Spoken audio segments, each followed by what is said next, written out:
Wow, Cindy, that's quite a startling question. And what other challenges were prominent in the environment you were in? There was always a lot of, bullying that was taking place, a lot of segregation and isolation, I would say. In that time, I said to myself that from now on, I will be that rebel and I will take on anybody that will stand in my way. So at that time, I started carrying a pocket knife. I stopped smiling. I was always a very serious face. I brought a firearm to school one day actually. So wow, this journey sounds so dark for me now. A lot of people will say, oh, people join gangs because of the cars, because of the money, because of the title, because it's just as me. It was a sense of belonging. Do you believe that men should cry? They'll say no, men shouldn't cry. But I think more so, she showed me what real love looks like. The love with no expectation.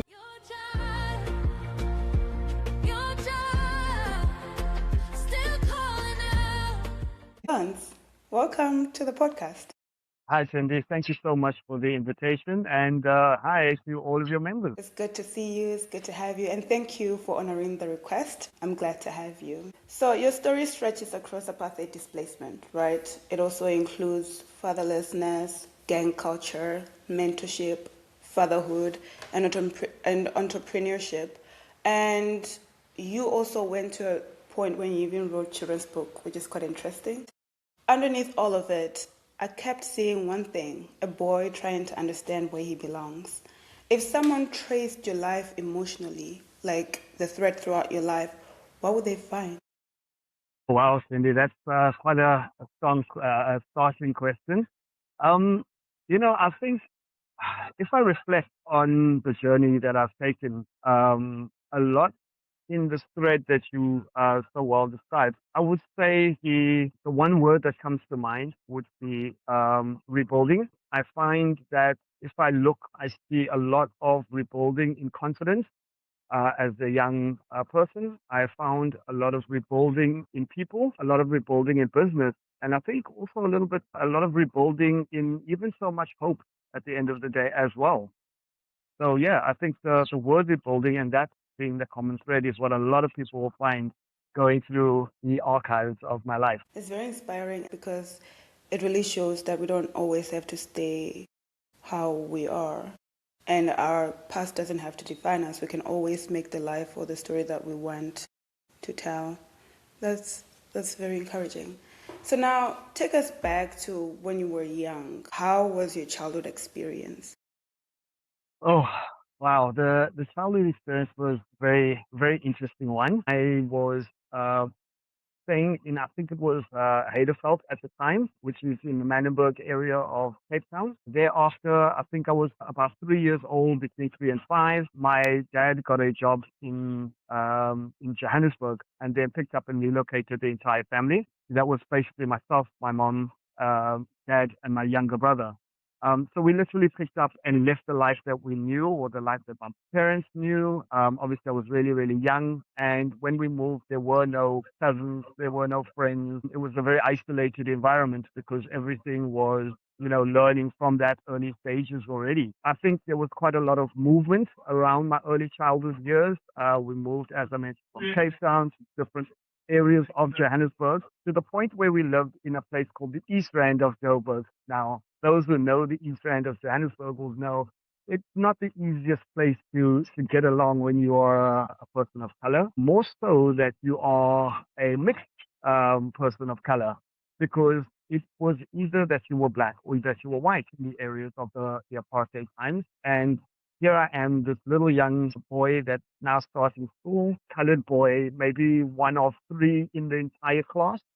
And also at that time with a surname like Botha, which is a very Afrikaner, strong Afrikaner surname, didn't make sense to a lot of people.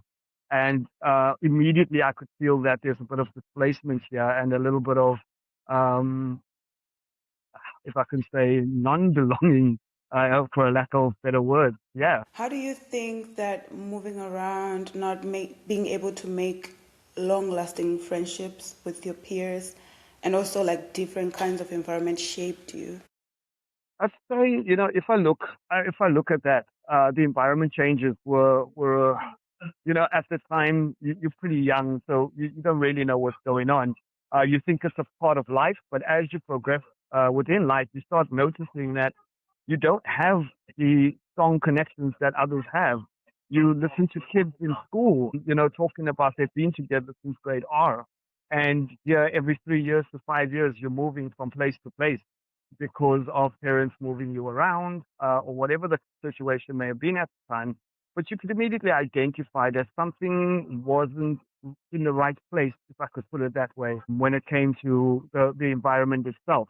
As I also mentioned to you, again, being one of the very little or very few colored children within the community, displacement was very easily spotted because you didn't belong on the left and you didn't belong on the right.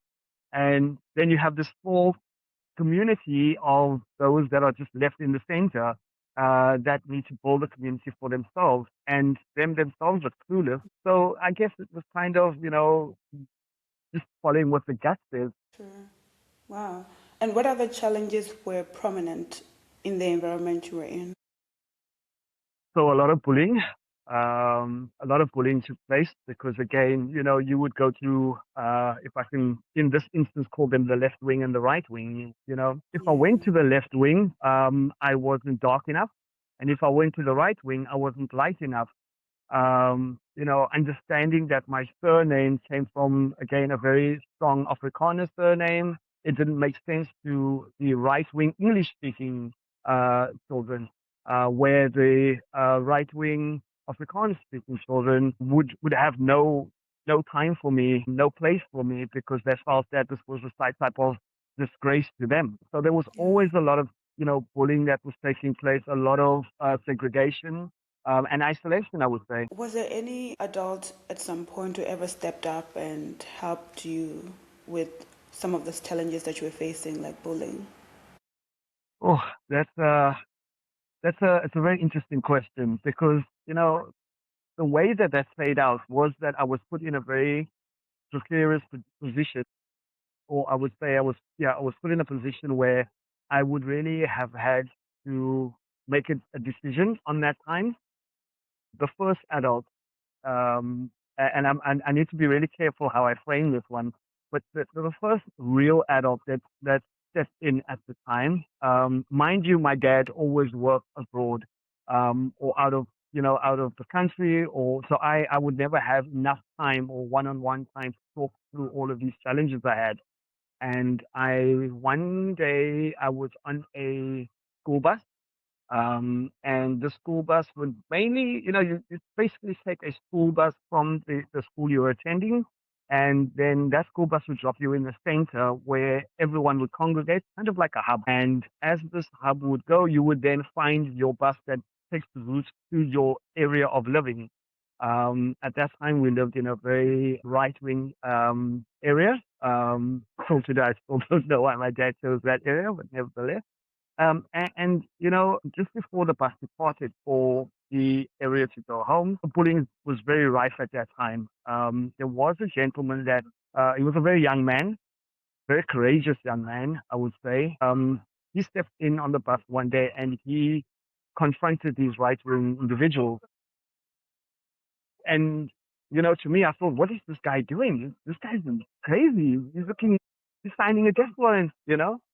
And the way he stood up to these individuals was something I've never ever seen before. And it was as if I'm watching an action movie where, I'm in distress and this hero comes to save me. And a little bit of a fight breaks out and things ended up worse for wear than expected. But the outcome of this, Mm. regardless that it was a negative outcome, what is sowed in me at that time was as if the negative way was the better way.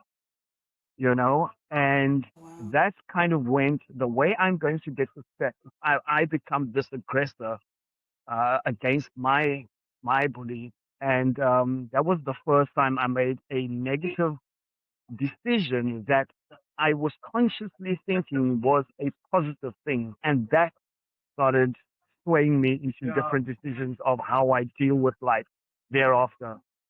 I hope that makes sense. Interesting.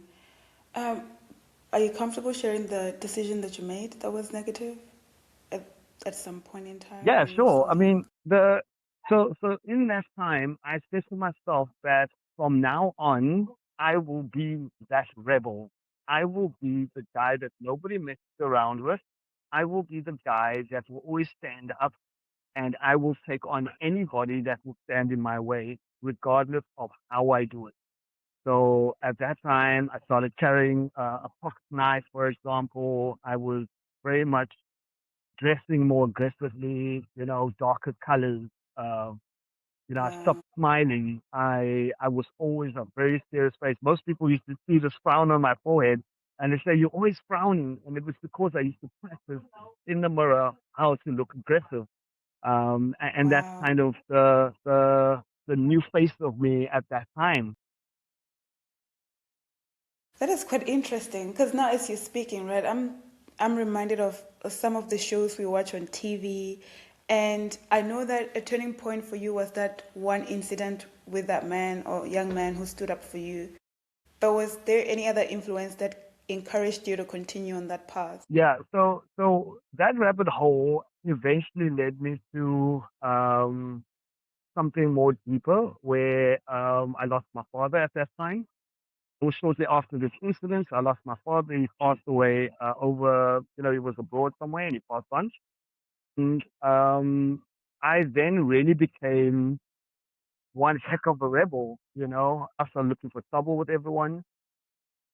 I stopped going to school. I started bunking school. I started indulging in different drugs. I was just really, meeting the wrong people all the time. To the fact that we started stealing cars.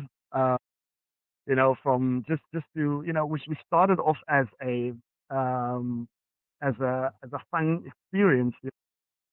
As a 15, 16-year old, you've got a party. Some of the people of your class is having a party on the other side of town, and you got no way to get there. So a friend of mine started screaming that, you know what, maybe we can try and steal a car or something. And we ended up doing that. And we started stealing cars to get from one side of town to the other side, dump the car wherever it is, and then just continue the party. Um, we, sometimes we'd even dump the car in a river, or in a dam or whatever it was. They would just drive it in and let it go because it was an automatic car. But, to that extent that we just didn't care. And yeah, it just started spiraling out of control. Um, until one day, when my mom started trying to get me out of Johannesburg, she made plans for us to move to Cape Town and sold the house. And just around that time, I had a bit of a twist of fate where the person that I was usually going to jack cars with went on by himself and at that time got involved in a police case. And as he got involved in this police case, I think they were crossing a bridge or somewhere in Johannesburg, East Rand, and they kind of sideswiped him, so he lost control and he rolled off the bridge and he passed away on impact. So, those are kind of moments where you actually think to yourself, that could have been me.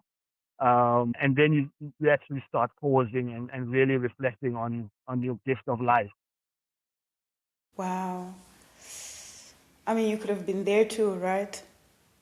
That's And that's exactly it. yeah. Wow. Like you said something very powerful about losing your father and how you became worse than you were. Uh, I'm trying to reflect on my life as well. The time I lost my dad, I misbehaved as a child, and that was very apparent at school. But because maybe people around me and adults weren't really looking too much into it, there wasn't really proper support to help me grieve accordingly, right? I was just seen as someone who misbehaved, but it wasn't too bad that it would get me too much in trouble. And I guess maybe because of that, that's how it was kind of overlooked. With you, you found an outlet, but at home, how was grieving for you, for your household? How did it look like? Yeah, it was a very very dark time at that time because when you have a dad that travels a lot, you expect him back only after 4 weeks, 6 weeks, whatever he's time period away would be. And one of the last things that he mentioned to me was, I recall we went to a friend of his, and his friend bought a couple of motorbikes for his sons. And in Joburg, there's something called the dunes or the mine dumps. They actually call it the mine dumps. And we went motorbiking on the mine dumps the weekends we were still here. And I just told him how much I enjoyed this. And he said, you know what? When I come back, I want to buy you a motorbike. And I held on to that as it was gold, as if it was gold. And he never returned. 6 weeks went by. One day, I was at school again in my rebellion state. I was at school, and we were actually doing something silly. I mean, we were doing things like I had a little black bag or a little shopping bag, and they were filled with condoms. And friends were just daring me to throw them in classrooms, and I would just run around throwing them in different classrooms, doing silly things like that. And then I was called on the intercom. And I thought, oh, I'm busted. It's okay. And that's when I got to the front office, I was told that my dad's been in an accident, and my mom was there, and she was in tears. And they didn't tell me too much, but they then immediately let me go from the school. And as I said, you wait for this time period where you go, hold on, it doesn't make sense because it's only been gone for a week. There's still 2 weeks to go, so they've got the information incorrect. And what actually was happening was it was the state of denial that immediately jumped onto me, the state of disbelief. And as I continued waiting, 6 weeks went by, and now all of a sudden we're hearing that his remains are coming back to South Africa. And I was like, no, he's coming back, not his remains, he's coming back, because I could not believe what I was hearing from all these people. People started visiting the house, grieving with my mom. And I would literally go and sit on the roof, look at the stars and the moon. And I would say, these people don't know what they're talking about. I'd sit there alone. Nobody would know where I am. They'd always think I've just gone off to a friend or something. But I'd be alone on the roof, looking at the stars. And even till the day where we identified his body, till the day of the funeral, I didn't shed a tear because I believed that this was not my dad. My mom went one step forward to actually look at a mark that he had on his face to identify him and said, that's him. That's the mark. Remember that. And I just said, listen, that's not my dad. It doesn't look like my dad. I would do whatever it needed to be done. Anyway, trying to deal with it. It wasn't happening. I didn't want to see anyone. I didn't want to speak to anyone. Eventually, I ran away from home. I ran away for, it wasn't a few, I think it was only a few days. But, I think I ran away for a day or two actually. And when my mom left the house to go and search in the way she did or go and do what she needed to do, I would come home and I would sneak into the ceiling. And one day my brother caught me sneaking up, and he would bring me sandwiches or some water while I'm stuck up in the ceiling. So it was always a state of denial for me. And it was also, for many, many years thereafter, even though I've gone through the feast, the funerals and all of those things that come with grieving, it was just a very, very hard hit for me. Did you see the structure of your family changing after your dad passing? Yeah, I think after the passing, it was really, really hard because, um, there was no, it just was as if the fun in the family died with him. He was always the funny one. He was always the joking, juvenile, person that always make you laugh. And that all died in the family. We were no longer just happy, jokey, type of family. Everybody was serious. No one would really speak to each other. We started distancing each other, ourselves from each other. Although we were in the same place, we would look at all the accolades that he would win, and it would just be like, again, to me, one day he would still come home, but it was kind of also like a spin on, wait, now you've got to start taking more responsibility. You've got to take care of your younger brother. You've got to take care of your mom. You've got to take care of things that are all around. I started having to teach myself to drive as early as possible so that I could, should I need to drive, be able to drive. Should I need to be in a decision making process, I have to prepare myself for that. So there was no more childhood, you know, um, left within me. It was now just becoming this adolescent immediately, almost immediately. And I think I was only about 15 at that time. So this whole incident happened when you were 15, Yeah. Yeah, that and was around 15, 15, but between 15, I think 15 or 16. but at the same time you were going on this dark path Hmm. when you had friends and then you guys influenced each other to do dark Correct. stuff. At some point, did you have to do? Did you think you had to do it, or was it just an outlet? Um, you know, at that stage, I was so young that I didn't accept that that would be justifiable. It was just, this is me. Nobody understands me. No one knows what I'm going through. My life has always been hard. And it becomes almost, if I can say, a normalized situation because I've always been, in a way, abused, whether it was verbally abused, physically abused, my peers, having to deal with all these other things. It's just kind of like, okay, this is the next part of it. And coming back to again your theme of that belonging, for a change where when I'm with those people from the dark side, I would say there was no abuse except me abusing the drugs and the alcohol, doing things that I'm not meant to be doing because they were all doing it. And it was kind of like, oh, yeah, I don't get hurt. Here is a safe space, not realizing that I'm hurting myself, hurting people around me through other mechanisms. And again, being whether it's drugs abuse, we were practicing witchcraft at the time just to see what it's like. Uh, Wow. and again, because you think to yourself, these are people that are taking care of you now. Nobody's hurting you, so you're in a safe space. But it's the complete opposite. Wow. So, in the midst of grief, did you ever feel like you had to protect your mom and your siblings?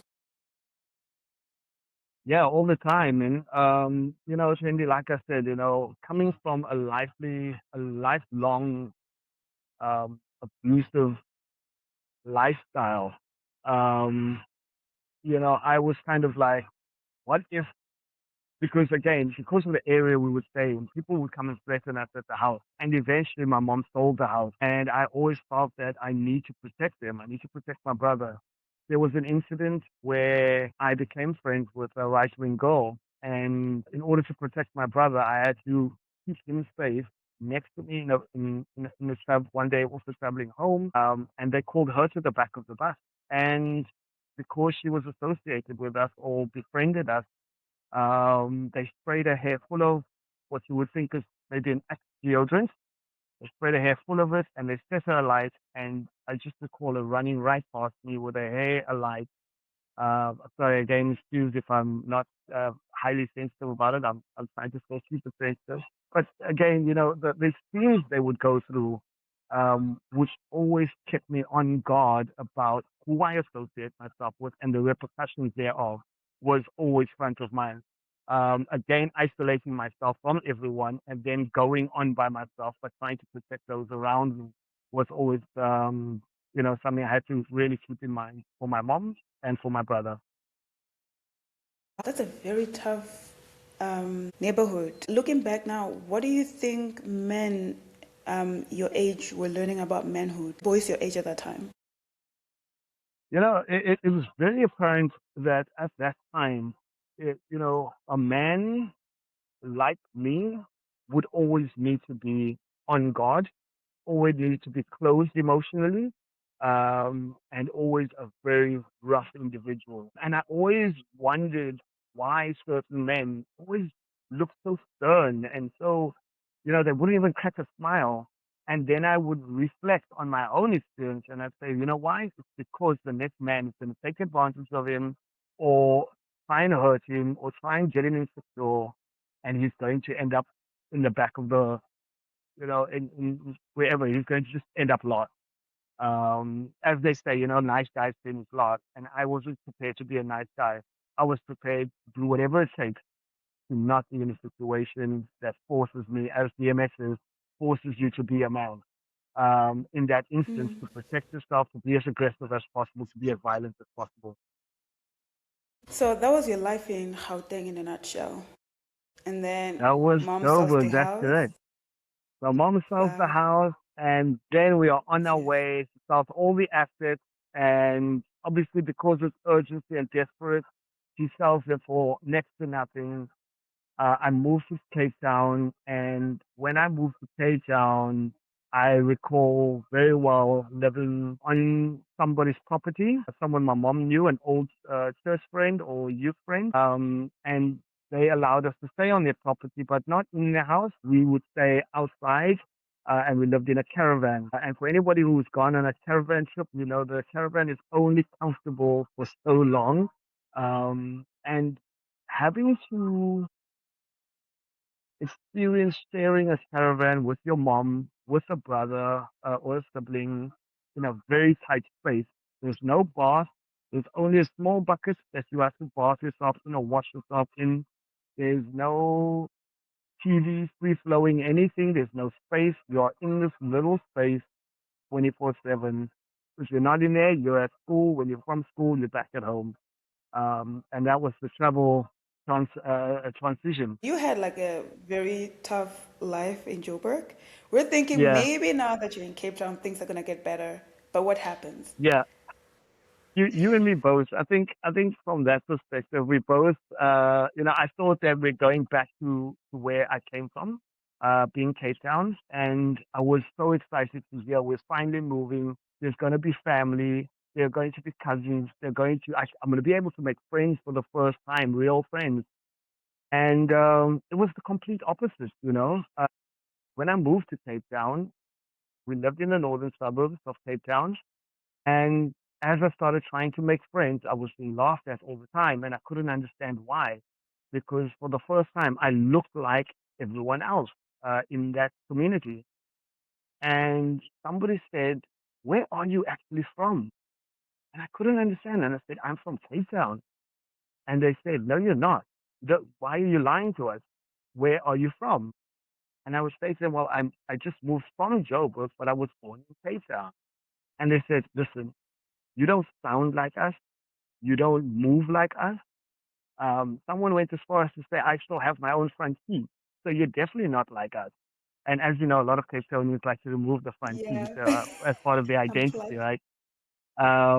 And that perplexed me even more because, yeah, I was thinking that I've come home. And yeah, I've come to another exile. So it was a very, very strong a wake up call at the end of the day. Did you manage to make friends at some point? And how did you go about that? So again, I had to rely on what I knew. Okay, remember, I don't have a father figure. I don't know anybody, so I have to go with what I have in my toolkit. And at that time, because I was starting to be bullied again by my own people at that time, you know, I was robbed from the school money and things like that. I went back into the aggressive state, and I brought a firearm to school one day actually, and I just thought the best way break this kind of abuse again because I wasn't going to tolerate it this time, especially from people that look like me this time. Took a firearm to school and I went straight to the bully um, that that came against me, and I just warned him to stay away from me and stop this bullying. And obviously, you can believe there were some repercussions to it, but lo and behold, no one bullied me ever again in that school. And I started creating this reputation of me being this dangerous guy from Joburg that nobody should be messing with. And I accepted that because, again, I didn't get hurt. I wasn't made fun of anymore. Again, I thought a negative impact was actually a positive thing. So my introduction to Cape Town and the people of Cape Town wasn't a very sweet one at the time, if I can put it that way. Wow. And where did you get the firearm as a teenager? Yeah, so when my father passed on, I mean, in Joburg, fast life, so almost everybody's loaded in Joburg. So when he passed on, I inherited quite a number of these things. One of them being the firearm, it was in a safe. My mom kept it as, I think, part of just I don't know why, it was just one of the things that was kept. And yeah, I just kept it with me. When my mom obviously found out about it, we went to the police station. She handed them in, and I was obviously upset because that was my protection that she's now that she's giving away. And my mom was she's a woman of faith. She's still very much a woman of faith, and she would always tell me that God is my protection. And as a child in that mindset, that's something that doesn't make sense to you. It doesn't stick. And it needs to be something physical to show physical. So yeah, that's where it came from. Wow. Okay, so in Joburg, there was no belonging. Cape Town, you were thinking, now I'm back to my people, belonging, yay. But that doesn't happen. Did you ever at some point find belonging? And how did that look like? So again, I think belonging is defined by the person behind the mask or behind the scenes. Because as I mentioned, although I was running with street runners like coffees and things like that. That was a sense of belonging because again, I wasn't being abused by them. I was thinking that I'm being loved by them and protected by them. When I was dealing with the Joburg darker community, if I can put it that way, in school, doing drugs, all of those things, sense of belonging from their side as well. When I came to Cape Town, I made one or two friends, and I made those friends because of the reputation I started getting at that school I was attending at the time. And they kind of went like, somebody called me one day and they said, "Hey, your classmate's in trouble." I went to go and see, and when somebody found out I was coming down the passageway, these guys that were beating up my then friend started running away, and he was like, "Thank you so much for coming to protect me." In the meantime, I was just coming to see what's going on. So I had no intention of protecting anyone. It was just that this reputation preceded me in a way that it made someone else feel like, oh, well, there's someone that came to protect me. Eventually, we became friends. And because we became friends, I felt like, wow, my first real friend. And I accepted him as a first real friend at that time. And that was very short lived because eventually I could see that his intentions was not really friendship. And it was, a more of a publicity where he becomes the man of the moment and this amazing guy that befriended the Dober guy, and it was all for uh, self preservation on his side. So even then, the belonging didn't last very long, which led me again to another path, which I'll tell you about in a bit. Yes, please. Let's get to the other part. Okay, cool. Wow, journey sounds so dark for me now as I even bring it out, this whole conversation. I promise there is a happy side of this. But yeah, Yes. shortly after I made this friend, he engaged me to join him with a couple of other friends. And I felt like, hey, he's introducing me to his community. And there were a Sorry. bunch of, yep, Is this is this a new friend or the other friend that you ditched? this is the friend before I dished him the one that's Oh, okay. self-preservation, right? So Yes. because I was slightly blind on the self-preservation and I was so open to the belonging, he introduced me to his community of friends. And I kind of went, wow, for the first time, I have a group of friends. And I was so happy. And we started going out, clubbing. And at that time in Cape Town, there was a very big club scene. And I thought, wow, I'm even going clubbing with people now. This is amazing. And I'm about 17 now, right? 17 going on 18. And, we would go to these clubs and it was drugs and alcohol and it was something that I was used to. So it wasn't as if like, oh, I'm going to have my first drink now. It was like, oh yeah, I'm going to have this. And it was like, you drink? I was like, yeah, sure. Of course I drink. Yeah. What else? What else? And it was like, to me, it was just a norm. To him, it was like, wow, this guy's hardcore. But again, because it was so normalized to me, I didn't understand it. Like taking so many pills and taking these different types of drugs was so big in Cape Town. Like, wow, you can't do all these. And yes, this was something normal in Joburg. So, nevertheless, an altercation broke out at one of the gatherings, and one of the friends approached me and said to me, "Listen, we believe something happened with one of the sisters. And I was like so confused. I said, I don't understand. He's like, apparently you were hitting on so and so's sister. And I was like, no, I didn't. And they just started trying to beat me up. And I'm trying to protect myself. And I'm calling for my friend, like, dude, because I could see him. And I was like, dude, come and help me here. Like, these are your guys. And he just stood there and he just watched them beat me up. And I felt such betrayal at that time that I was like, no way, no way this is happening to me again. And, it took me some time to really grab onto that gravity. And I found myself one day going to sit in a park. I think it was 2 days after that happened. I found myself sitting in a park. And as I sat in the park, uh, a group of individuals came and approached me. And they were loud and they were going on. And I was like, what is going on here? And I wasn't even aware that this is one notorious gang that was approaching me. I thought it was just a group of guys. It was a notorious gang in the northern suburbs approaching me. And this one guy pulls the biggest knife I've ever seen. And that's the first time I realized that I'm in trouble here because I'm unarmed, I'm alone, evening, and I just wanted to just get this stress off of me. And they wanted to know who I am, what am I doing in this park, and so forth. But what changed was when they heard my accent that is not Cape Townian, they were like, also, it was kind of like this accent just threw people off. And they were like, where you from? And I was like, and I didn't want to say Cape Town. I said, I'm from Joburg. And they were like, oh, what are you doing here? And I was like, oh, I've kind of moved here recently, but, and they obviously saw that I had a few bruises and they were like, oh, okay, so did somebody beat you up? And I explained to them what actually happened. And they were like, did these guys have any hand signals and stuff? And I was like, yeah, they would do like a seven, like every time. And they were like, oh, you see, we're not those. And I was like, what do you mean? And they're like, no, we do our hand signal like this.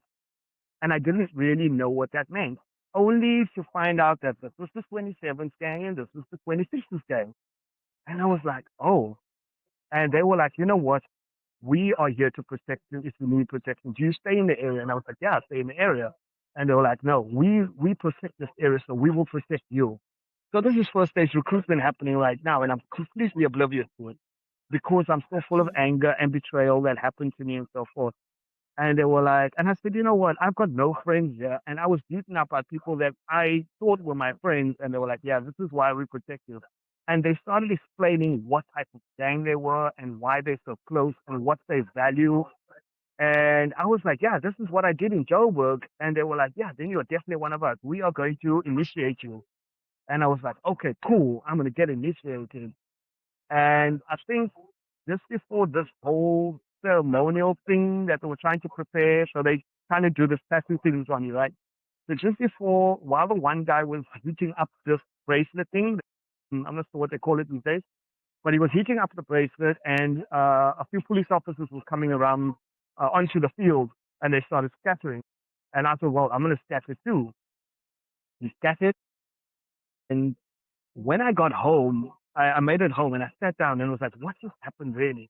And I then started putting one and one together because now I had a moment of silence. And as I put it together, I was like, wait, these are gangsters, and I'm not here to be a gangster, and I don't want to be recruited as a gangster. And eventually I told my mom about what happened, and my mom said, I need to get you out of the north. And I don't know how she done it, but she managed to get me out of the north to move to the south.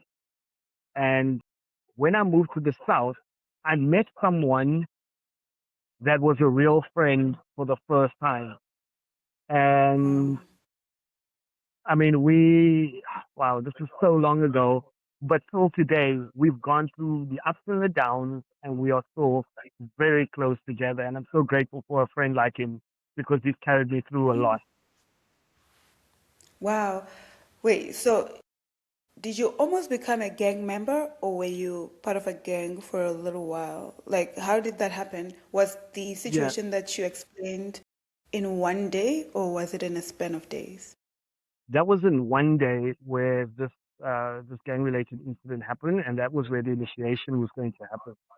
Um, if I returned to the park the next day, they would have given me my first tattoo and my first part. Um, and when I had to think about me having to feel things again, and I was just saying to myself, I'm just going around in circles here. Like, why is my life just the circle of aggression and antisocial behavior? Why always this? It was so hard, and I just said I'm so tired of it, and I've had enough of it. And when you, like I said, you've got friends that are meant to be friends, but yet they betray you. Like a Judas, you're looking at them, and they're just standing there watching you getting beaten up. Like, well, it is what it is, Wow. and you just it's just so intense. Yeah. But yeah, so I never till today. Some people ask me, why don't you have a tattoo? I love tattoos. I've got nothing against tattoos, but Mhm. for a simple reason of what that tattoo representation and memories brought to me is the simple reason I don't have a tattoo today. So, um, in that space wherein like you were being recruited and stuff, or maybe just looking at gangs altogether, what do you think is enticing about them that people probably are not aware of or they just kind of overlook? So a lot of the time when I deal with gangsters, ex-gangsters, in my mentorship capacity, I noticed the thread is very common, and it's a golden thread. I would say a lot of people would say, "Oh, people join gangs because of the cars, because of the money, because of the title, because of the all of these look cool, feel cool things." But deep down, I would say it's just as me. It was a sense of belonging, a sense of a Mm. place where you can go, where somebody calls you a brother, where somebody will go out and fight for you, where somebody would protect you, somebody would feed you, somebody would give you money for you to build something, regardless of what that is that they are giving you to do. You are feeling like somewhere I belong and I'm protected, like every child and every young man wants to be. Yeah. And I actually like what you said about you telling your mom about the experience and she making a decision to get you out of that community. It's very interesting how you managed to have that talk with your mom because from my experience, in some cases, you find that some boy children do not have that close relationship with their moms. How did you manage to build that relationship that you trust her enough to share with her everything that you were going through? Yeah, so because again, my past life, Joburg life, if I can put it that way, was me highly depending on my mom. My dad was never there. My dad was there once every 6 weeks, once every 8 weeks, or whenever he's at home, he's at home. So I eventually, I didn't have that type of a dependency on him. Funny enough, my mom and I were talking the other day, and I said, I can remember when I was young, all the small lessons you taught me, but I struggled to learn or to recollect what was one big lesson that I learned from my dad. And I would draw a blank. And I said, you as a mom, you would tell me, save your money, be careful who you talk to. Not everyone who smiles with you is your friend. But then when I think of what did my dad teach me, and I'm like, I'm drawing a blank. But it's because we had such a I won't say maybe shallow is too much of a deep word, but we had a very strange type of relationship when it comes to conversation, male to male conversation. But our bond was strong when we saw each other because I knew this is my dad, and my dad was taking care of me. Whenever he was with me, I felt very protected because he was a very dominant man. Mm, like I said, when he passed on, before that, my mom was always there. She was always making sure we've got something to eat, always made sure we were protected if my dad was upset about something. She would take Mm-hmm. our side for most of the cases. So for me to eventually open up to her wasn't something that was very hard for me. It was actually something I just had to take myself to the point of going, you know what, that's your mom. She might have an answer for you. Yeah. Okay, so we moved From Cape Town to Joburg, yes, Joburg back to Cape Town to the north. Life almost went south, but mom rescued us by moving Yep, us yep. to the southern suburbs. And then how does your life look like from there? What opportunities do you engage in and consider? How does your life evolve? So when I was in the South, life became a bit easier because at that time I finished school, I started working. I started as a waiter, just waiting tables. And that again gave me a sense of belonging because I started earning money. I then moved on to working as a buffet chef in a in a 4 5 star hotel at the restaurant, where I felt like when I told people where I worked and what I did, they would give me this great smile and like, oh wow, you're a chef or you were able to make food. I then went on to become a barman, one of those barmen that throws bottles around. So I was always just so pony with some friends and I had party tricks and that made people like me even more. And that's when I started understanding that you don't always have to be aggressive. Like there's a stage Mm. where people are accepting me for my juvenile side, for my happy side, for a side that brings excitement and joy to people. And I like that side because I didn't have to threaten someone to get what I wanted. I could simply ask, And I got into the nightlife, and eventually the nightlife of bartending takes a toll on you as an individual. And then I got a day job in a call center, and that's also where I met one of my very good friends, a very long time friend now. And she would encourage me all the time. And she'd say, Lance, you've got such good character, such good personality. Even on the phone, your sales are picking up so nicely because customers like you. We need you to just keep on going so you can work your way up the ladder. And I was like, okay, cool. This is my new mission. I'm working myself up the ladder. Again, of influence, positive sense of belonging. And then I became a team lead. Then I became I became a lead of a team that I made leaders out of them. They would come after years after I've left the company. They came to me and says, "Do you remember me? When you left, I became a team lead. When you left, I was able to buy my family a new home. I was able to buy my mom a car." And I was like, "Wait, what?" And I could see what the power of positivity could do. And that's when I really wanted to build this positive life for myself. And that was the first time I really was bitten by positivity. That's amazing. And I also wonder, how did you approach love life or relationships before your transition and after the transition? I was in a relationship while I was in the South, and because of this positive interactions that I was getting from the South, Yeah. I was the kind of guy that all of a sudden I would get in a train. At that time when I didn't have a car, I would get in a train. I'd lived in the deep South. I would take a 3 hour train on some day just to go and see my girlfriend at the time. And, that wouldn't stop me. Nothing would stop me from getting what I wanted because I became so driven. And I loved it.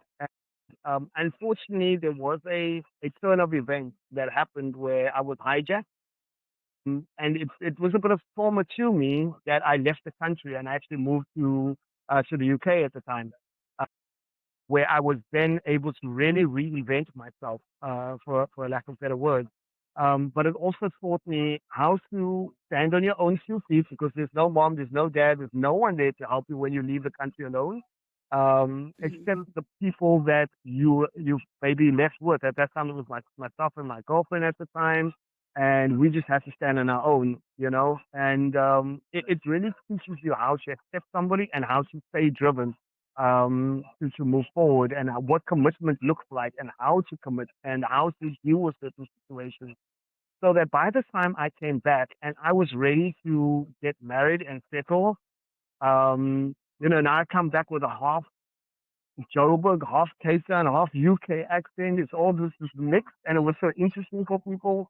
I was starting to get attention from a lot of different women, and I didn't know really how to manage it. So I kind of just brushed it off all the time. Until my current wife, then girlfriend, really stepped in, and she was someone that was like, "You're a nice guy, but you're a little bit too arrogant for me. So it's cool. I'm not interested." And no guy wants to be told that they're not the right type. So I persisted, and then yeah, long story short, we got into a relationship. We ended up getting married, ended up with kids. But I think more so, she showed me what real love looks like. The love with no Mm, expectations, the love with I'm here to guide you and help you as much as you are here to guide and help me. The love that is unconditional, regardless of my past, regardless of how I was taking care of certain things, regardless of even when I snap back into the old me when I'm approached in the wrong way. She would simply put a hand on my shoulder or put my hand on my back or whatever, just on my chest, and she'd say, just don't worry, it's not worth it. Let's go have a drink. Let's just go down. Let's go wow. home. Let's go watch a movie rather. Slowly but surely, it was as if this volcano just went dormant and went to sleep. I mean, for a long time, yeah. Even we sit down and we reminisce, and she's like, "Wow, if you told me that you were the same guy back in the day, I would have never believed you." You know. Funny thing is, when I met Wow. her, I asked her, "How long do you think we would be together?" And she's like, "Probably the week." I was like, "What? Like the week? You only give me a week?" And here we are, 12 years later, actually 14 years later, Wow. knowing each other, 12 years married. So, yeah, it is definitely a very strong positive influence and role model to me as well. That's so beautiful. Your wife is pretty amazing. She's very loving. She's wonderful. She's peaceful as well and kind. I mean, I've met her before. We've interacted quite a few times, and she's just so lovely. And I see it in your kids too, and in yourself. Oh, thank you so much for those kind words. Yes. And also, I wanted to know, like, you've described your relationship very profoundly, and I love that. What would you say love healed in you? Wow. It healed so much. And in fact, to be clear, it's really shown me how to deal with my demons. It showed me what real love is. And, there was even a state where I was so used to not asking for help that it was almost unheard of in my spirit.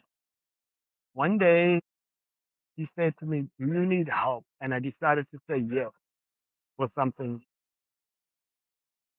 And as a man, it is really, really hard. I mean, I didn't even include my background of being half Swana as well. I mean, that's a completely different story. Being able to ask for help and get the support from your wife that is, again, unconditional, really showed me the healing, the effect of it that was the healing, that how it just rejuvenated me in energy. I felt like I'm passing some of the weight on and felt lighter because she then held the space for me in carrying a bit of weight. And I said to myself, this is something I needed all the time. Someone who can share the space, someone who can share my pain, someone I can talk to them and they're not going to judge me. And that's when I really started understanding what healing was about. And that time I was only then I was open to considering things like therapy, things like trauma management, counseling. All of those options were now available for me because I decided to allow her to free me from these things, if I can put it that way. So her Wow. her spirit of healing was a godsend, I would say, and I still say. That is so beautiful. And it's quite interesting how some of us do have access, right? We just refuse to be helped because we want to do it alone. And Correct. what is it about men, though, that really denies help? Is it part of the masculinity? And most of the time we hear this thing called toxic masculinity. But if you Yes. went to a child, not even a child, let's look at a teenager, and you say to the teenager, talk to me about what toxic masculinity is, he would look at you so perplexed, like, what are you even talking about? I don't know this toxic masculinity thing. And then you would say to him, okay, forget what I'm talking about, toxic masculinity. Do you believe that men should cry? They'll say, no, men shouldn't cry. They should be strong all the time. Okay. Do you think men should fail at what they do? No, men shouldn't fail. They should find ways to get it done. Okay. Do you believe that if you had a boy and a girl, which one should receive the most hiding, corporal punishment?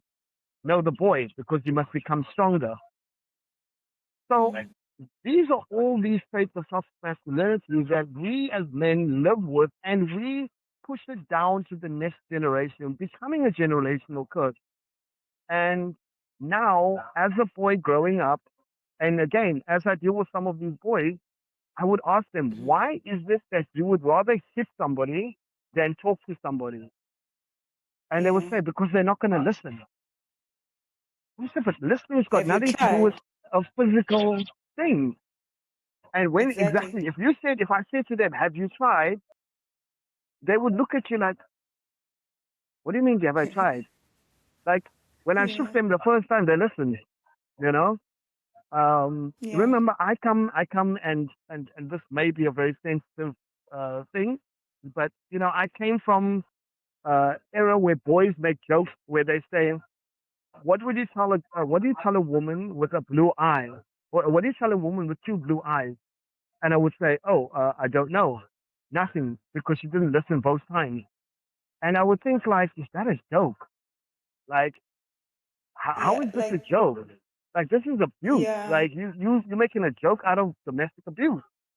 But to them, it's funny because they are so normalized by it.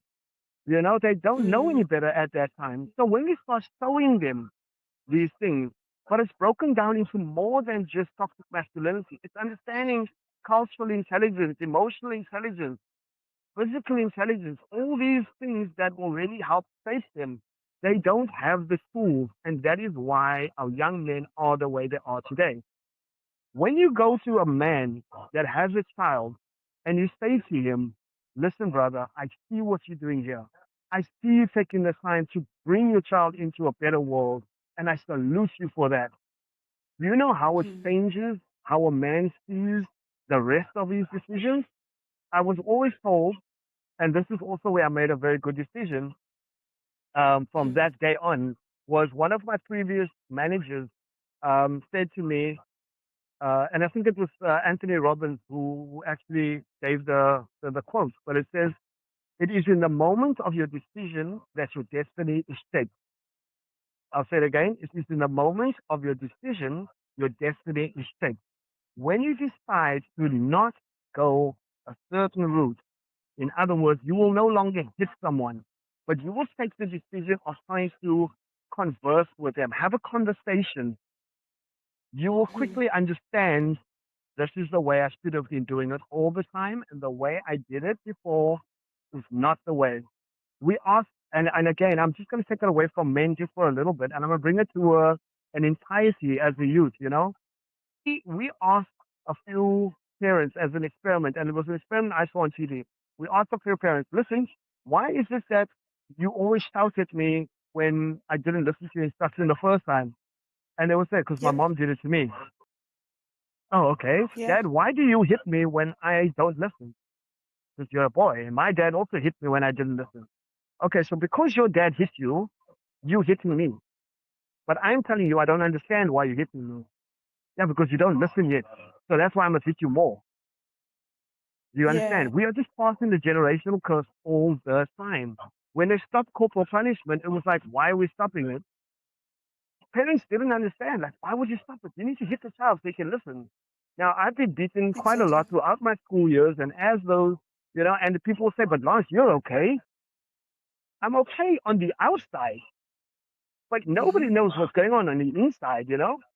So these are the things we need to look at when we are talking to our kids around how it affects masculinity. What is masculinity really? You know, and it's really about having the courage to do those things that are uncomfortable, to open the door for the ladies store, to ensure that she's safely in a car, or to, do small things that show I am a man that appreciates the woman and not a man that she should be grateful she has, you know?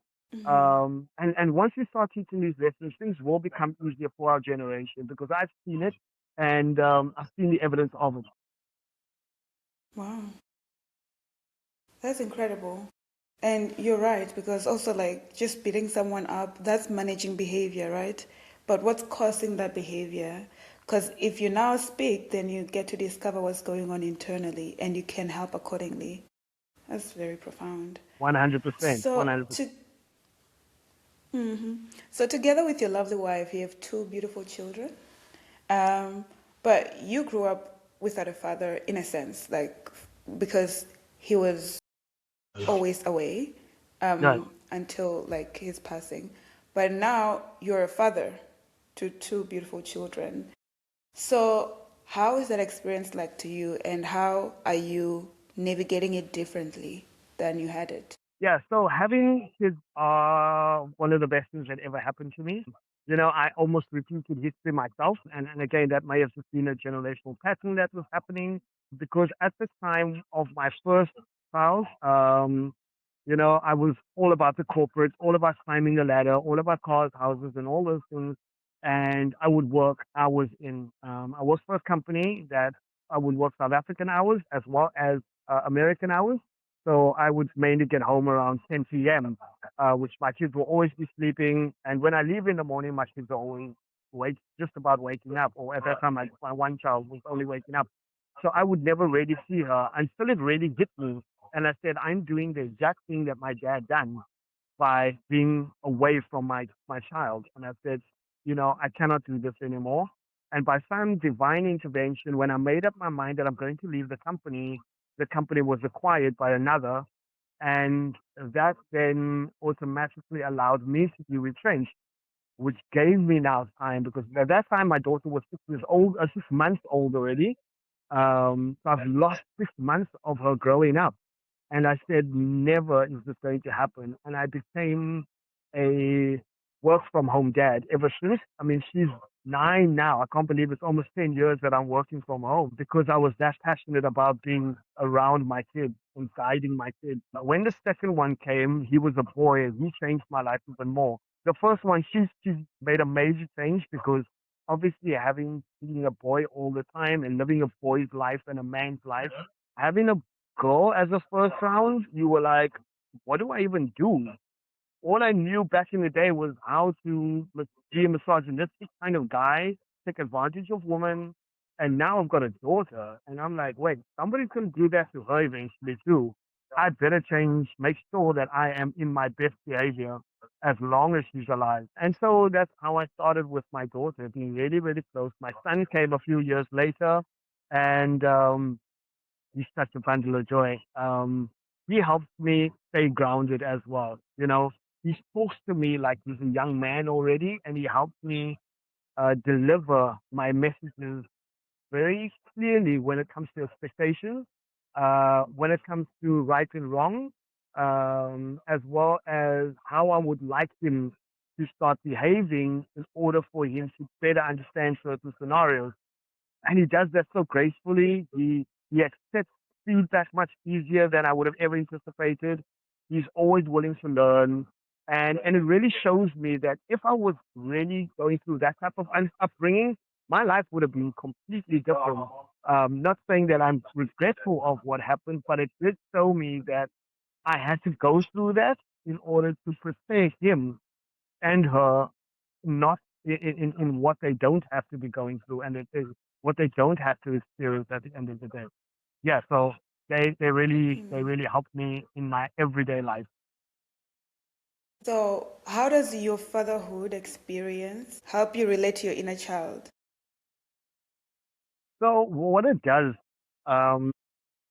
funny thing is that when I did an experiment where I had an old photo, you know, the ones if you take out of the photo album because they're that age.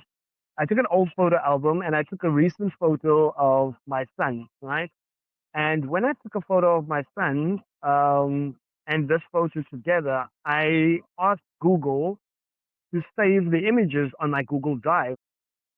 And when I put on my own photo, it accepted as myself because I've listed it as myself. When I took the photo of my son, and I put it on Google, it included me as my son, included my son as me as well. And then I was like, wow, that's really interesting because I am my son according to the online world, and my son is me at that age. And it reflected, and I went, this is a chance where I really get to look at that inner child and say, what is it that you would have liked to have really developed, not necessarily change, but it's developed at that early age? What do you feel when you see this new child, and you see the real me? I see the real me. I see the kindness. I see the compassion. I see the sense of love when I see him. I see it in myself. And that is the driver that I keep with myself and with my son. So it reminds me of who I really am and not the obstacles that I thought defined me. And it really helps me speak to the inner child as well, because I till now still speak to the inner child in me. And I say to myself, you know Yeah. what, listen, I know we've gone through a hard time. I know that life has been really thrown us a heavy card. But what have we done with it? And what are we still going to be doing with these decisions we're going to be getting? And I really am able to navigate better in my decision making because I still converse with this inner child. Throughout your life, there was a point when you had to begin making sense of your inner child and the patterns that you formed earlier on that you made sure that you forgo. You also became a father and stepped into raising children of your own. And somewhere along that journey, you made an intentional decision to extend yourself beyond your own family into the lives of other young men who are still in that search for direction and belonging. One of the ways you managed to do that was through an organization called Releasing Eagles. So I'd like to know what inspired you to take on such a responsibility and why RE? So it's really funny, when I look at my professional position, right, in talent strategy, I always say I fell into talent strategy, and I think the same thing happened with Releasing Eagles. I fell into Releasing Eagles because at the time where I was kind of turning off the corporate side of me, I was actually asked by a coworker that was also part of Releasing Eagles at the time. She said, came up to me and she said, you know what? Have you ever thought of mentoring kids? And I was like, listen, lady, I don't have time for mentoring kids. I have a career to build. I have to climb the ladder to the top because I've got a house and a car and all of these things to buy. Anyway, what do you want there? What does it pay as well? I was really interested in those concepts, being this kind of guy that I was. And she said, listen, you Yeah. know what? You don't have to make the decision, but I would like to invite you to come and have a look at what we have to offer. And I think that was a Saturday morning. And I said, you know what? I've got nothing else to do. Let me go and do that, you know? And I went to go and have a look. And when I looked at what some of these kids, or I listened to what some of these kids were going through, it was as if I was hearing an echo from some of them, where I was saying, this sounds like me. If this person went through what I went through and they are still stuck, this person has seen things they are not supposed to at that age, the same as I did, and they are currently stuck in that position, and I may know how to assist them. And I had a chat with the founder, Candace, at the time, and Candace said, look, more than happy. I went through a mentorship training. They give some excellent mentorship training. And I then started engaging with two young students. And these students were the one, his request was so simple. And he said to me, Lance, I just want to become as confident as you are when talking to people. And I thought confidence is such a simple thing. But then I also had to reflect and go, okay, why does he find confidence being an issue? And we took the steps of, sitting and having conversations. And again, it was because we are brought up in certain ways where we are told as kids to be quiet all the time, we are told to be spoken to when you're spoken to. All of these small things, but nuances that we thought when we are kids, we take into our adult life. And once you are able to help them understand the importance of being heard and the importance of when to speak when it matters and not just to blur out of anything that is just because you want to speak, it started making sense to them, and they were kind of like, okay. And then you give them tools here and there, and they would give the most amazing feedback, not by saying, oh, Lance did this for me, oh, Lance did that for me, but the evidence that you see, the growth that you see, you know. One of them went on to do dentistry. The other one went on to he was studying something called astrophysics. He was planning to become an astrophysicist. At that time, I never knew what it was about, but it wasn't my intention. It wasn't my destiny to know what it is. It was my destiny to help him reach the the ladder to the direction of where he was looking to go. And I mean, it's been 4 or 5 years, almost 8 years now, actually, and he's flourishing, and it's so great. We don't spend much time together, but when I do see him on social media or I do see him in the environment, I look at him and I go, look at how confident he is. He's on TV, he's on radio, he's doing interviews, he's even tutoring. He's got his own tutoring space now. And I look at it and I go, just because of a question like, how do I become confident? Years down the line, this is what we have as evidence. And I then obviously fell so much in love with it that, you know, every young man that I started chatting to, I could feel a piece of me inside of them, and they were still stuck there. And for me to bring out that potential and see that potential coming out and unlocking what they never knew was there, and then see the result of it was so amazing that eventually Candace came to me and she said, okay, Lance, you've got to start a men's chapter here, the way it's going. And it wasn't per se a men's chapter, but it was more the inclusivity of young men because now we had a safe space for them. There was a space we could hold for them where they could tell us where they struggle. Sometimes parents would say, I want my child to become a doctor or a lawyer. And we give them those labels before they even understand what they really want.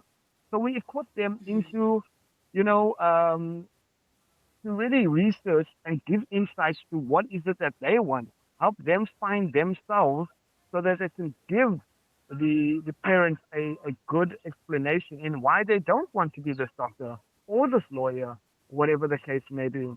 And when you give them the tools, Yeah.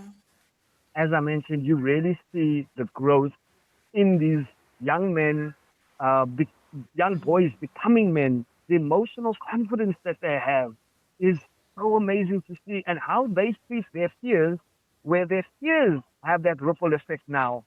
That is what I do this for, and this is why I feel it's so important for every man to, whether you have kids, whether you don't have kids, when you see a boy, encourage that boy. When you see a girl, encourage that girl. Let them know that there's a bright future in front of them. And if they aren't sure about it, they need to look at the circles that they engage in. Because if they are still dealing with traditional circles, they are also going to struggle with the next generation. And that's going to give their kids a disadvantage at the end of the day. True. So you joined the organization as a mentor, right? What would you say a mentor is, and why do you think it's important that one has a mentor or even becomes a mentor themselves? So yeah, I mean, when we talk about mentorship and being a mentor, most people think a mentor is someone that's got a PhD in life psychology and has gotten all the certificates and things like that. But it's simply someone that has lived a life that has the ability to go back and reciprocate to someone or to give a piece back to someone that they find is in a position that they can assist, not necessarily giving them the tools by saying this is what you should be doing, but to let them know that there are options and allow them to make the decisions and take from those decisions forward and build from there. So that is really what mentorship is about. It's not fixing everyone's problems. It's not coming to be the savior, but it is that lived experience that you've had that you see in that next person and you go, hey, don't worry. There are better ways of getting through this situation you're in. Yeah. So, how would you say a person would benefit from a mentor? Why do I need a mentor? I mean, there are so many resources online, like, there's a lot of Things that I can do by Look, myself. Why is I, it I, yeah, sure. beneficial? I mean, there's so many things that you have online, but from most of those things, you would probably see that it would come from some type of mentor. When you follow those online things, that becomes your online mentor. So why not try and find a real life mentor? Someone you can pick up the phone at 12 o'clock at night and he will or she will answer that call and help you through whatever you're going through, you know? The real moments of mentorship happen in a live environment. They are not planned all the time. They are not like I said, we have a structure, but certain things happen. People go through things emotionally, physically, intellectually, and you would like to have that person. I always say, I want to be the person I never had. In other words, that encouragement I never had, I want to be that person for the next person because I want them to know that here is a space where if you want to learn, correct, somebody is here to help me. If you want to learn how to develop, someone is here to walk the journey with me. I would rather have that than continually hit my head. If I knew about mentorship when I was a teenager, wow, wow, wow. And again, it's with no regret that I say this, but I know that my life would have accelerated far past my imagination. And although I've gone the long way, I'm still grateful that today I may have not had the mentors that I wanted, but I was able to become the mentor that I wanted to be and to pass on the baton to the next generation so that they have a better chance at getting to their goal. Yeah. So, what does mentorship actually look like when you're sitting with a boy one to one? Whew. Boys are a lot different to girls. Let me tell you that. When you're mentoring a boy, boys are very shut. They are closed, locked doors. And when I say closed locked doors, I'm talking about, some people have the door that locks with a normal key, and then they have the key that goes on top, and then they have the one that slides from the side, and then on the outside they've got a gate that's closed that you manually close as well, and then maybe even a screen door as well. That is the layers how boys are closed up because the judgment in a boy's environment, the lack of development in maturity, the strife that they have to go through is so, and I'm not saying they are much tougher than what a girl goes through, but there is very little community that builds another boy, right? So when it comes to building a boy, it's about first disarming and unlocking all these gates and keys and locks so that we first let them understand that this is a judgment free zone and it is up to them to speak about whatever they feel. We're not going to encourage them. Tell me about when you were young and you were abused. Tell me why you prefer to not go to school.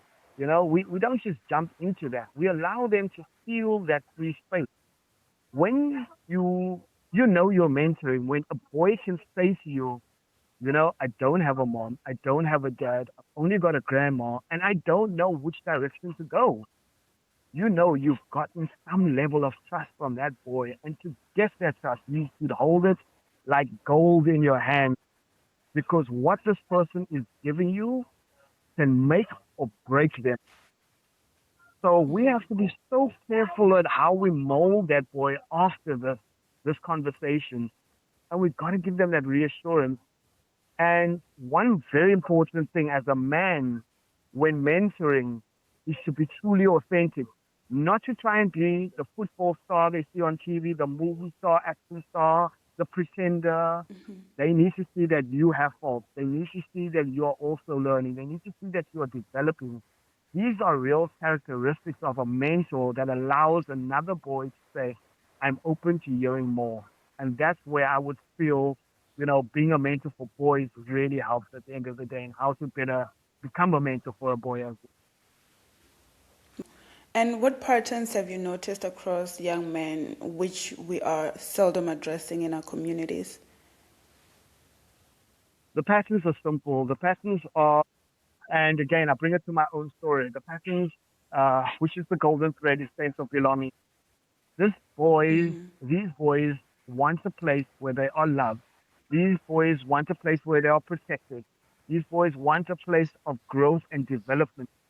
That is the pattern that they are looking for because they are getting the complete opposite in certain environments where they are always being told, stop crying, figure it out yourself. You're a man, deal with it. Oh, don't let a woman talk to you like that. These kind of aggressors, they don't help. And that is why men do that. They take drugs because they are hiding their feelings because they are told not to become emotional. An emotional man is seen as a weak man. And, when you talk about vulnerability, it's so today a word that is very, very rare to hear in a male conversation. And because I come from this where I'm able to be vulnerable, I was lucky enough to be gifted with a couple of books by Brene Brown, Dare to Lead, Vulnerability. It started helping me speak vulnerability. And when I listen to other guys and they're like, Lance, you're so open with your life. You're so open with everything you've done. And what happens? They start becoming vulnerable and they're like, what happened to me was boom, boom, boom, boom, boom. They give you that freely now and they want to see you next time again. So automatically, indirectly, start mentoring them. And then they entail start mentoring others because they now have the confidence to talk about their situation. And yeah, it's so amazing as people that are not spiritual become spiritual when they become vulnerable as well, because they talk about the evidence and their testimonies. And that sometimes it's the first time they talk about it, and they're like, wow, did I just really talk about worship and ministry?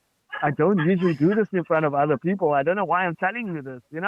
So they get to really identify themselves, that hidden person inside.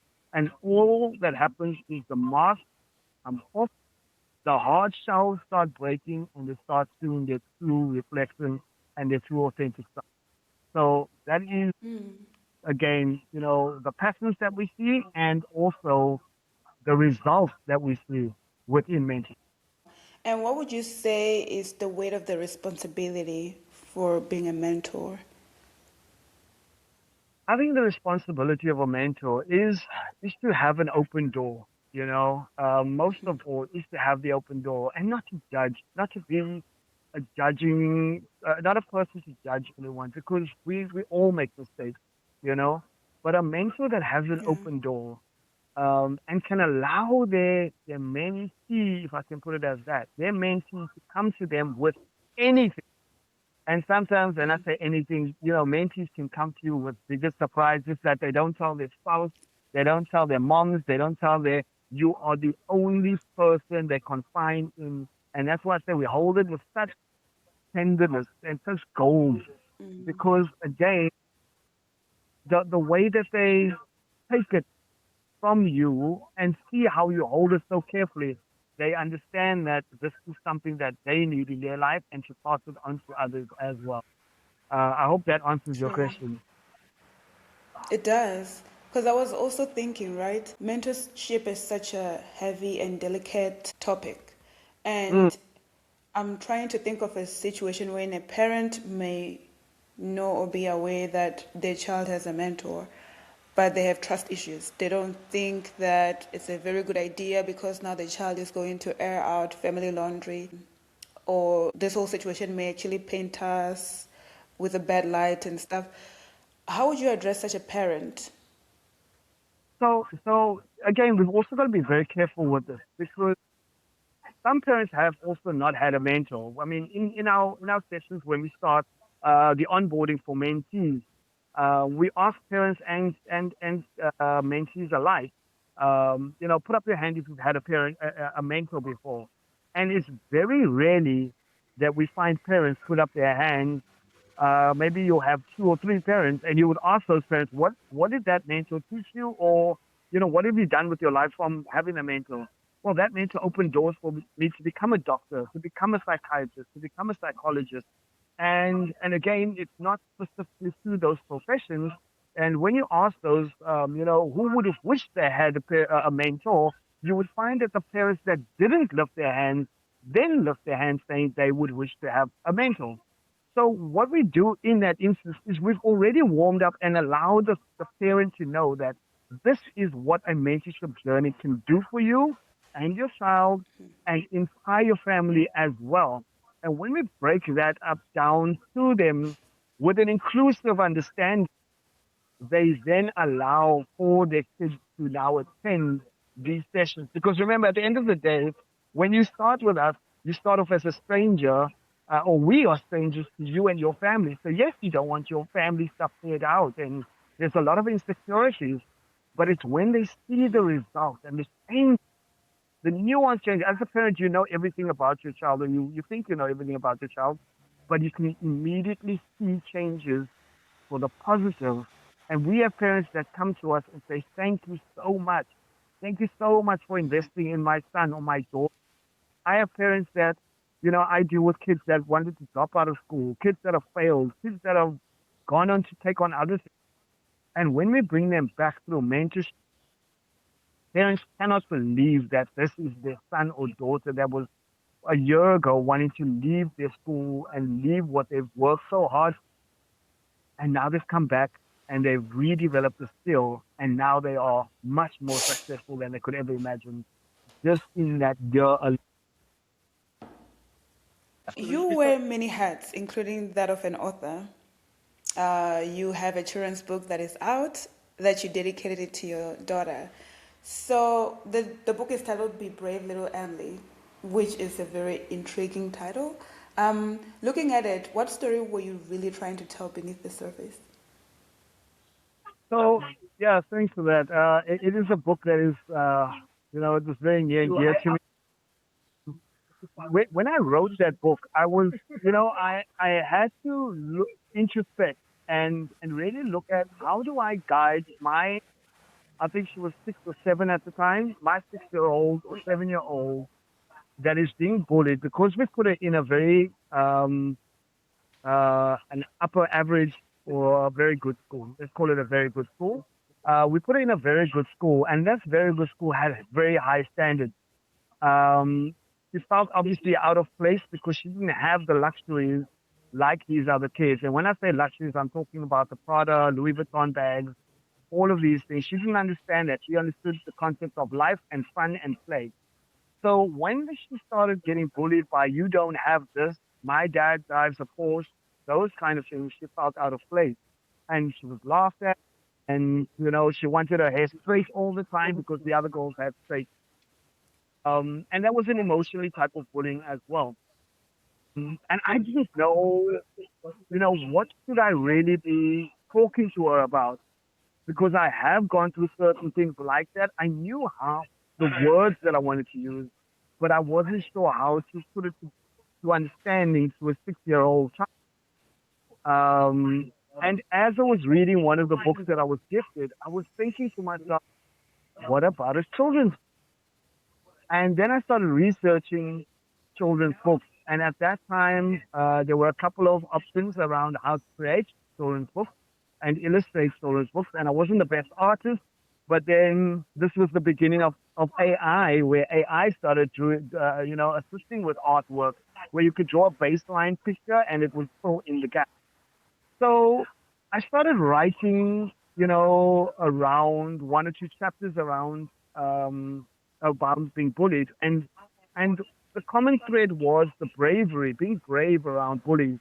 And obviously to protect our identity, we used the name Emily, and for her to better understand that other girls are going through this as and we started writing around being brave little Emily and what happens at school and how to recognize when you're being bullied. So that was the first step, was awareness, getting aware of the situation, then how to deal with the situation.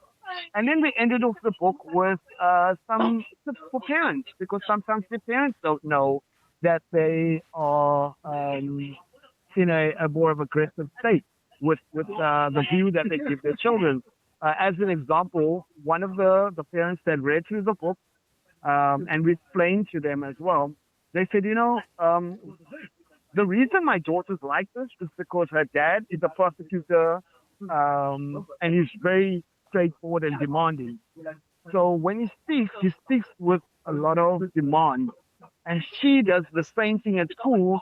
So kids that are a little bit softer than her uh, take that as they're being bullied verbally or aggressively because they are being forced to do certain things. And all that little girl was really trying to do was explain it like her daddy explains to her. So we also then had to identify how does this take place in the household. So yeah, in essence, we ended up giving exercises to parents in the back of the book in identifying if your child is a bully or being bullied, and mechanisms and tools on um, how to deal with these situations and scenarios. I agree. It's a very beautiful book and very informative because I think it also would be beneficial to teachers as well, um, because they hold the space for the children, right? They're the ones who witness some of these fights sometimes that parents hear about secondhand. So if teachers are also aware and they have tools and they're equipped to handle those situations, it would actually be helpful. Correct, 100%. In fact, when I had one of the teachers read over the book, they actually asked me if they could have a copy to include in the library. So really, it really made me feel that what I'm doing makes a difference. So I was really happy to hear that a teacher would like to take that. I was also asked by a psychologist in the UK, a child psychologist in the UK, if she could keep that in our office so that she could then use that when dealing with kids going through bullying and those types of traumas, which again was really, really awesome to hear that my book would, travel from over South African little story about a girl going through things to another girl facing the exact same thing in the UK as well in the US. So it really resonates to a lot of kids going through this at very early childhood stage. Awesome. So I personally believe that book is a good book and it's a must read for parents with children and also for themselves. I think looking at our inner child and how we can show love and support to our inner child in moments when we couldn't stand up for ourselves, in moments when like the people that we wanted to show up for us didn't, just to love on that child and reassure them that it's okay. We went through what we could at that time with the resources we had. Where can we find your book? So at the moment, my book is only on Amazon. I am looking to republish it in South Africa simply because Amazon's book department or the Kindle department did not open with Amazon SA, unfortunately. It is only held in Amazon US and UK. So it does cost a little bit. But for those who are really interested, I am able to take on orders, and then I will be able to arrange for them to receive. Cool. I'll put the details in the description below. So I also want to know if your children watch this episode 20 years from now, or maybe 10, what would you want them to understand about you, the man behind the book, and the man behind their father? Wow. Yeah. It's a bit of a big question because it even leaves a bit of a frog in my throat here. Just like every parent, I would say you want your kids to know that you've done the best for them, and that is something I would like to leave as part of me. I'd love to leave a legacy of love. I would like to leave a legacy of kindness, compassion, and also a legacy of authentication. Sorry, a legacy of authenticity to let them know that from the get go, I've always been myself. Whether I've been in a boardroom, whether I've been around a braai or a campfire, I've always been the same real me. And there's no shame in being the real you. You don't have to wear masks to impress other people because at the end of the day, they will always find out who you really are. And if you're really good spirited and you really have good intentions, you know, the luck and all of those good things will find its way to you. Um, and that dad loved them from the moment he saw them. That's what I would leave them. That's very lovely. Thank you so much for your time, Lance. This was very amazing. It was fruitful. I did learn a lot from your story. And one of the things that stood out to me was that life happens, right? As we're going through life, there are difficulties, there are like bad opportunities that present themselves in our lives, as well as good ones. We can have experiences that can really cause wounds, but it's up to us to either define ourselves by our wounds or to take an action to really step up and build a life that we want to live. And your story is such a testament on that part of choosing a different route or choosing an alternative path. And it's so good to see the man you've become because you're not speaking theoretically. You've lived this experience, but here you are on the other side. A husband, a father, like an entrepreneur, like you have your own businesses. Listen, like not a while ago, you were a host in a Women in Tech conference. That was amazing. And you still Yeah. have more and more opportunities coming up. You're a mentor, you're an author. So this is just to show that we are our only limit. Only us can limit ourselves by what we tell ourselves, what we believe about ourselves, and how we choose to interact with the world around us. So thank you so much for being No vulnerable problem. and honest.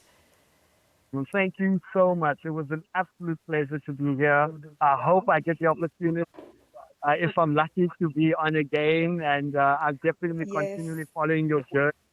I think in closing, I'd just like to, leave with the quote that I mentioned in early on to everyone.